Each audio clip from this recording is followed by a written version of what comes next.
ఒకే దగ్గర పనిచేయడం వల్ల మీ ఇద్దరికి వచ్చిన పరిచయం అయింది, అది ఓకే. బట్ కాకపోతే ఏంటంటే లవ్ స్టోరీ అనేది మాత్రం అంటే ఫ్రెండ్స్ అందరూ లవర్స్ అవ్వాలనే రూల్ లేదు. బట్ మీ ఫ్రెండ్షిప్ లవ్ స్టోరీకి ఎలా మారింది? ఇంకోటి ఏంటంటే నాకు అంటే ఇది మెన్షన్ చేయలేని కాదు కానీ బట్ హిందూ ముస్లిం అనేసరికి ఇంకొంచెం ఇదిగా ఉంటుంది కదా. సో మరి ఇంత గుడ్ ఫ్రెండ్స్ కాస్త అంత బెస్ట్ లవర్స్ ఎలా అయ్యారు? మాది లవ్ స్టోరీ కొంచెం డిఫరెంట్గా ఉంటుంది. అంటే మేమిద్దరము వచ్చేసి ముస్లిం హిందూ అనే ఒక ఫీలింగ్ ఎప్పుడు వస్తుంది అంటే రిలీజ్ అంటే ఏమైనా ఫంక్షన్ అది జరుగుతాయి కదా పండగలు, అప్పుడు వస్తుంది తప్పితే అప్పటి వరకు అసలు ఆ ఫీలింగ్ ఉంటుంది మేము హిందూ ముస్లిం అని. అండ్ మేము ఆంధ్ర నుంచి వచ్చాం కాబట్టి ఆల్మోస్ట్ హిందూ నేటివిటీకి దగ్గరగా ఉంటుంది. మా ఇంట్లో వాళ్ళు కూడా మాకు హిందూ ఫ్రెండ్స్ ఎక్కువ, సో అన్నీ ఉంటాయి. అంటే ఇంకా లవ్ విషయానికి వెళ్తే మేము యాక్చువల్గా మంచి friends, we're very best friends. అంటే మంచి జెన్యున్గా ఒక అమ్మాయితో ఫ్రెండ్షిప్ చేద్దాము అన్నట్టు అలా స్టార్ట్ అయింది. ఆ అమ్మాయి కూడా నాతో అలా మంచి ర్యాప్ సెట్ అయింది, ఫ్రెండ్స్గా ఉండడము, జస్ట్ చిన్న చిన్న కామెడీ చేసుకోవడం అట్లా స్టార్ట్ అయిన తర్వాత ఫస్ట్ ఆఫ్ ఆల్ మా ఇంట్లో కరం ముస్లిం అని తెలియదు. మా ఇంట్లో చిన్నప్పటి నుంచి బేసిక్ గా ముస్లిమ్స్ తో మాట్లాడి హైదరాబాద్ కాబట్టి కొంచెం లోకాలిటీ చూసి మాట్లాడినిచ్చే వాళ్ళు కాదు. నాకు హిందీ కూడా రాదు మాట్లాడడం. ఇప్పుడు వీళ్ళ ఇంట్లో అన్నల పిల్లల దగ్గర నుంచి నేర్చుకుంటున్నాను నేను. సో ఫస్ట్ లో వెళ్ళిన ఈయన తెలుగు మాట్లాడటం చూస్తే ఎవరు ముస్లిం అనుకోరు, నాకు నేర్పించడం చదవడం అని. మా మమ్మీ ఫస్ట్ చెప్పిన మాట, ఆ అబ్బాయి ఏమి ఇచ్చినా తినొద్దు, ఆ అబ్బాయితో తొందరగా క్లోజ్ గా తెలియక ముందే మేమిద్దరం ఇట్లా ఒక అబ్బాయి నేను ముస్లిం అని తెలిసినప్పుడు అంటుంది. ముస్లిం అని తెలిసినప్పుడు కూడా చెప్పింది. అది చెప్పిన తర్వాతే, ముస్లిం అని తెలిసిన తర్వాతే అసలు ఏమి ఇచ్చినా తినొద్దు, దూరంగా ఉండాలి, ఎక్కువ మాట్లాడొద్దు, ఇవన్నీ రూల్స్ చెప్పింది నాకు స్టార్టింగ్. సో ఆ మమ్మీకి ఇప్పుడు తినకన్నా నేనంటే ఇష్టం చాలా. సో అదే మరి మీ లవ్ స్టోరీ ఆపేసాం కదా. లవ్ స్టోరీ అంటే యాక్చువల్గా ఎట్లా అంటే మేమిద్దరము ఫ్రెండ్స్గా ఉన్నప్పుడు సో నేను కామెడీ అడిగేవాడిని, ఏంట్రా ఏమైనా ఇష్టం ఉందా నీ మీద అన్నట్టు. వాళ్ళ డిస్కషన్ జనరల్ గా వస్తుంది కదా, అంత సీన్ లేదు అన్నట్టు డిస్కషన్ వచ్చేది. అసలు అది సీరియస్ మ్యాటర్ కాదు, ఫన్నీగా జరిగేది. ఆ తర్వాత ఇంట్లో నాకు మ్యాచెస్ చూశారు, ఎంగేజ్మెంట్ డేట్ ఫిక్స్ అయింది. ఇంట్లో ఎంగేజ్మెంట్ డేట్ ఫిక్స్ అయింది, ఎంగేజ్మెంట్కి వెళ్ళాము. తిరుగు కూడా ఇన్వైట్ చేశాను ఎంగేజ్మెంట్. నేను కొత్త డ్రెస్ వేసుకొని వెళ్ళాము, పాత డ్రెస్ లో వచ్చండి ఎంగేజ్మెంట్ కి. నేను కొత్త డ్రెస్ వేసుకొని, బికాస్ అంతకు ముందు కరం ఒకసారి నార్మల్ నా ఫ్రెండ్స్ తో అన్నాడు కానీ this is not going to be work out. ఎందుకంటే మా ఇంట్లో చాలా స్ట్రిక్ట్ ఇష్టం ఉండేది, అంటే ఏదో తెలియని ఉండేది కానీ అది సీరియస్నెస్ ఎంగేజ్మెంట్ వచ్చేసింది. ఎంగేజ్మెంట్ వచ్చినప్పుడు కూడా 2-3 సార్లు డాలీ నేను వంక చూసాను నేను. సో అది అయిపోయింది, ఎంగేజ్మెంట్ అయిపోయింది. సక్సెస్ఫుల్ అయిపోయింది. నేను ఇంటికి వెళ్ళిపోయా. ఇంటికి వెళ్ళి మళ్ళీ తిన డ్రాప్ చేసాము. వెళ్ళిన తర్వాత నైట్ 2 o'clock తను మెసేజ్ చేసింది ఒకసారి, కాల్ మీ అని. నేను కాల్ చేస్తే ఫుల్గా ఏడుస్తుంది. ఎందుకు ఏడుస్తున్నావు అంటే అప్పుడు తను చెప్పింది అనమాట, ఒకసారి నీతో మాట్లాడాలి అంటే. సరే అది నైట్ అయిపోయింది కదా, మార్నింగ్ కలుద్దాం 5 o'clock అట్లా, 6 o'clock అరౌండ్ ఆ టైంలో కలుద్దాం అనేటప్పటికి అసలు ఏంటి అంటే సరే మాట్లాడదాం పొద్దున్న అని చెప్పి పొద్దున్న వెళ్ళి కలిసాం అనమాట.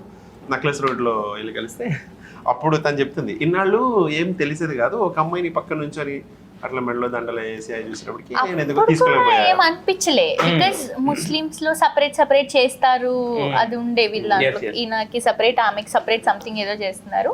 బట్ ఈ కాలంలో కలిపేస్తారులే అన్న ఒక థాట్ లో వాళ్ళు కలిపారు. కలిపిన తర్వాత ఒక లుక్ ఇచ్చాను నాకు. నేను అది చూడలేకపోయా. ఓ ఇంత హర్టింగ్ ఉంటుందా, మేబీ ఇది నిజం ఇష్టమేమో అన్నట్టు అని. ఇంకా నెక్స్ట్ డే ఎట్టి పరిస్థితుల్లో మా మమ్మీని ఒప్పించుకుంటా అని చెప్పి అలా అక్కడ నుంచి స్టార్ట్ అయింది మళ్ళీ. ఓకే, ఎంగేజ్మెంట్ అయిపోయింది, లవ్ స్టార్ట్ అయింది. మీ ఎంగేజ్మెంట్ తో మీ లవ్ స్టోరీ లవ్ అప్పుడు స్టార్ట్ అయ్యి చట్టాపట్టలు వేసుకుంటూ తిరిగి వచ్చింది.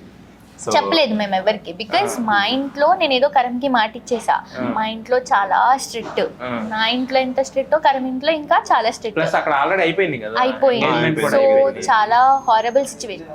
మేము నిజంగా ఈ రోజు ఇద్దరం ఇలా కలిసి ఉన్నామంటే ఐ మీన్ ఈ ఇంటర్వ్యూ కానీ వాట్ ఎవర్ ఈస్ హ్యాపెనింగ్, ఇది చాలా టఫ్ సిచ్యువేషన్స్ ఫేస్ చేసుకొని వచ్చాం మేము. ఇప్పుడు కూడా ఏదో మనకి సినిమాల్లో ఉంటారు కదా, కన్నీళ్లు తడవకుండా ఏ ప్రమాదం కూడా రీసెంట్ వరకు కూడా చూస్తే మేము ఇన్స్టాగ్రామ్ ఫొటోస్ పెట్టుకొని ఇన్స్టాగ్రామ్ ఓపెన్ చేస్తే ఓకే ఏదో ఉంది అని తెలుస్తుంది కానీ but we didn't open up. ఎందుకంటే మా ఇంట్లోనే నాకు ఒప్పించుకోవడానికి 4 years టైం పట్టింది. బయట చెప్పుకోలేదు, ఎందుకంటే ఒప్పుకున్నాం, మేమిద్దరం చెప్పుకున్నాం కానీ ఫ్యూచర్ లో ఏమవుతుందో తెలియదు. ఒప్పుకోకపోతే కష్టం. ఈవెన్ అబ్బాయికి ఎంత ప్రాబ్లం ఉంటుంది, అమ్మాయికి కూడా అంతే ప్రాబ్లం ఉంటుంది, సేమ్ ఉంటుంది. సో చెప్పుకోలేదు. రీసెంట్ గా ఇంక ఇంట్లో అంతా ఓకే అనుకున్నప్పుడు మొన్న చెప్పాము. మమ్మల్ని కలిపింది కూడా జెమినీ కామెడీ ఛానల్.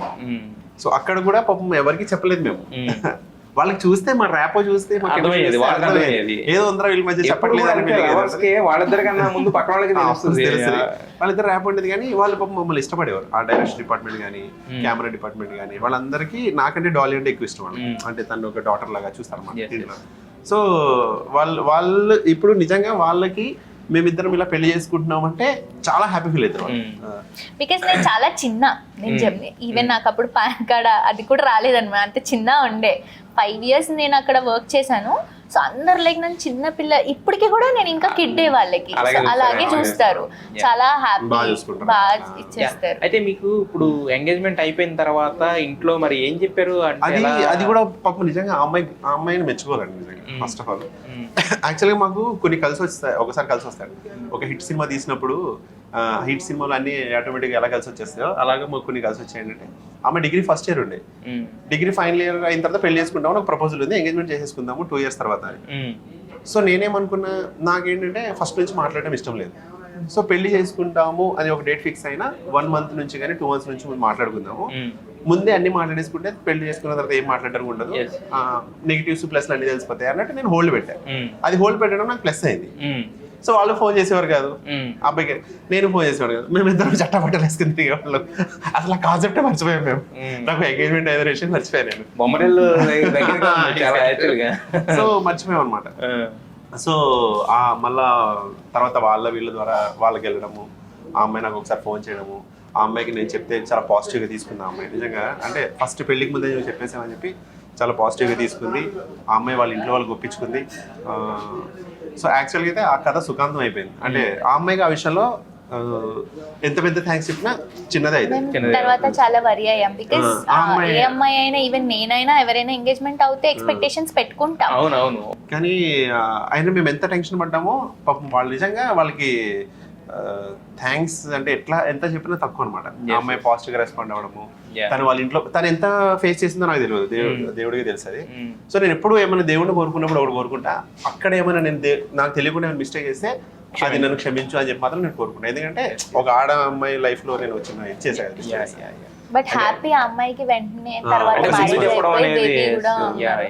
ఒక 6 months తర్వాత అమ్మాయికి పెళ్లి అయిపోయింది అనే విషయం తెలిసింది, బాబు చెప్పింది.